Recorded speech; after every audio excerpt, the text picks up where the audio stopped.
Okay, so I'm going to do a tutorial video for this 1924 Remington Portable, and this is considered a Model A or a Portable number 1, however you want to think of that. I'm going to show you the type on this. It's a little bit messy, and I'll explain why here in a second, but here is the typeface. It's actually a little bit uneven, and but at times it looks really good. So part of that is I got to the end of the ribbon, and the ribbon was, don't know if you can tell, the ink on the ribbon was kind of smushed, or I don't know, spread about. What am I trying to say? I lost my words.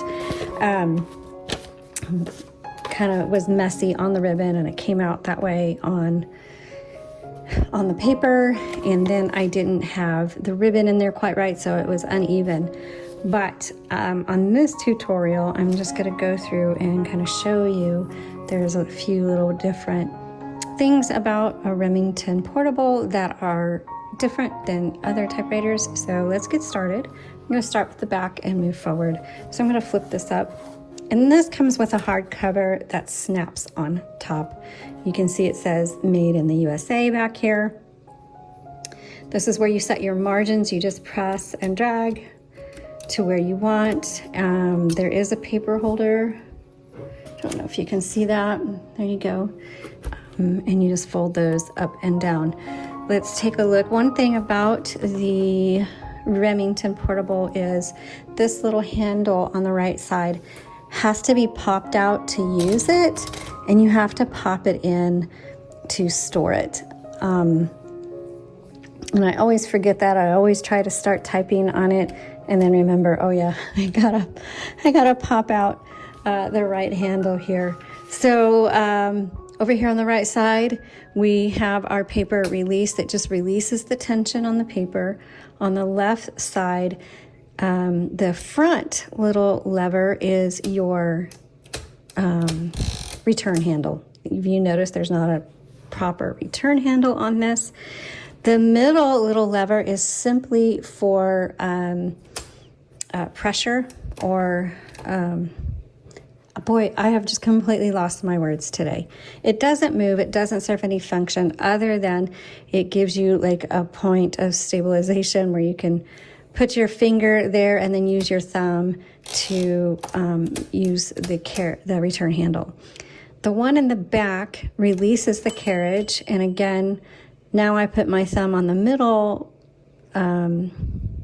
metal piece, and then I use my forefinger, and now I can move the carriage. So this little piece is really for leverage. That's kind of the word I was using for it. Yeah, yikes. Okay, and then the tiny little lever, so we're gonna hold this up close.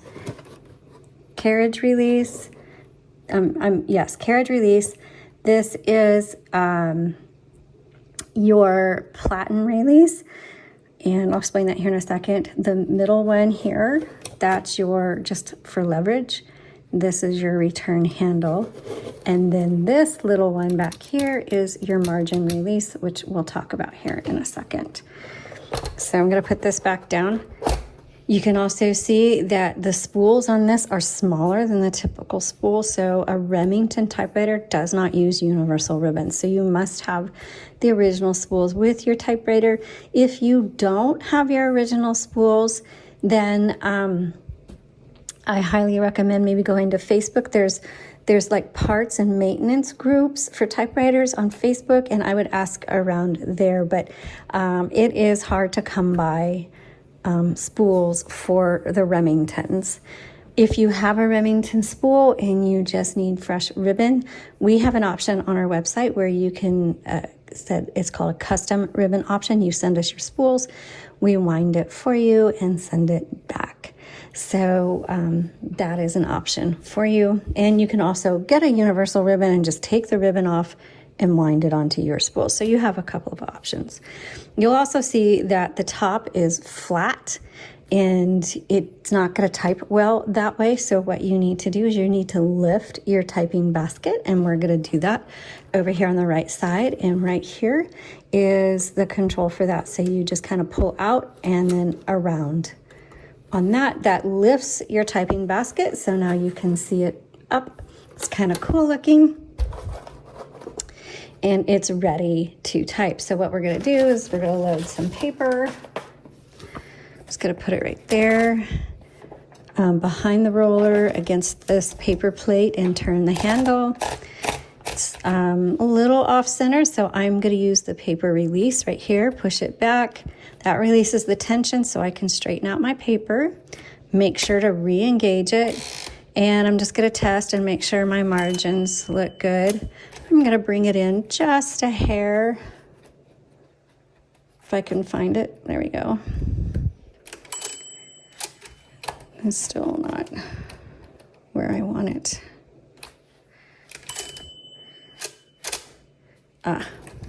I forget sometimes on these, if you bring your right margin in too far, it doesn't pay any attention to it. So what I'm going to do is I'm going to shift everything over to the right. Re-engage it, but now I got to move my margins this way. So we got a margin and margin. Okay, so that is, now we're ready to go. And down here, you'll see these are your keys. Obviously, you have your color selector, black and red. And if you need help with changing out your ribbon, we do have a few videos on our typing channel, typewriter channel on YouTube that may be helpful for you. You've got your shift lock, and then to release, you just press on your shift. A couple of things I want to show you when you're typing. Let's move here, and we're going to test out the margin. So now it's stopped, and now that little button I told you about, I'm just going to lift that up, and I can finish my word and go to the next line. So when I need to go to the next line, I squeeze. So here's my leverage piece, my return handle, and I just squeeze them. It advances a line, but then I have to push it so it goes to the beginning of the line. Now, if you are wanting to adjust your margin on the left side, I don't know why you would, or go past it, and you may do this by accident when you're trying to navigate all of this. If you press your return and your carriage release at the same time, oops, it's not doing it now. Sometimes it'll go past your margin. So I guess forget that. It was doing that to me when I was typing earlier and I couldn't figure out why. And then I realized I was pressing the carriage release and the return handle at the same time, and it was just blowing past my margin. When it's time to change the direction of your ribbon, you have a lever here, right here. It's kind of hidden. Don't know if you can see, it's right here. That is your ribbon. And you just pull that out or press it in. You can also turn it to take out any slack, but that is your ribbon reversal. A lot of time, and it's also on this side too. So you can just press it back and forth. The way you know you need to change out your ribbon is, for example, I mentioned when I showed this to you before, I was having trouble and it was getting messy, and I looked and I noticed that my ribbon needed to be reversed. Sometimes if you keep trying to type on it, sometimes it'll pull the ribbon off the other spool, or it'll just keep typing and your type will get lighter and lighter and lighter. That's another indication that you just need to reverse the direction of your ribbon. Or if something's just not working right, before you panic, always check your ribbon reversal. And the other thing to check is your color selector, because sometimes it gets stuck in between those two colors.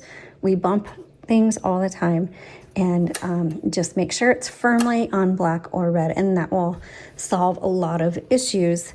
So that is the basics of how to use a Remington Portable. I hope this was helpful for you. Please visit us at jotandtittletypewriters.com and I'll see you next time.